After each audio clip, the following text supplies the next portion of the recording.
there's a conversation on the forum, or the whatever you call them nowadays, Facebook, regarding the top of the Moto Guzzi Key, the plastic part. Now I don't know if you can buy them anymore, but I said that I had a scanner one somewhere.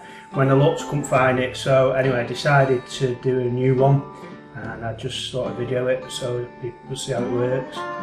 So the white powder that's sprayed on it is to help the light reflect, and basically the scanner moves and it bounces light off it, measures the distance of that light and builds up a point in space. There's thousands of those points called a point cloud, and then it draws like a skin around them. There I've moved the key because I couldn't get certain parts of it, so I've got different angles, and although all those different angles can be combined now, that's what this part is. Just get rid of parts I don't need.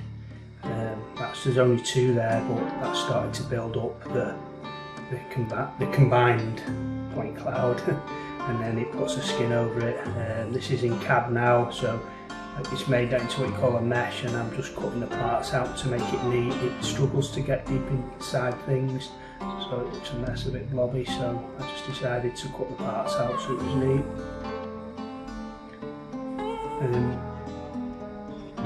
That's basically it now. I think I smoothed it out, smoothed it. Yeah, that was it to make it look a little bit better. Say the lesser's a little bit warm, but that's how the key is.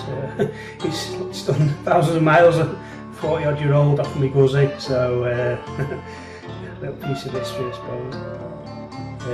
So yeah, if you're going to print it, it needs to be in a resin printer though. I don't think a PLA printer will get the detail enough. Anyway, thank you, bye bye.